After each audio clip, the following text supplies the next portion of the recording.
అమలాపురం శ్రీదేవి మార్కెట్లో ఆషాఢ మాసం 3వ శుక్రవారం సందర్భంగా అమ్మవారికి గాజుల గౌరి గాజులతో అలంకరణ చేశారండి.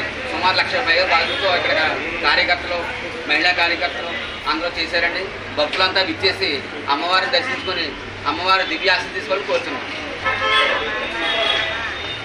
శ్రీదేవి మార్కెట్ అమలాపురం శ్రీదేవి ఉత్సవం. అది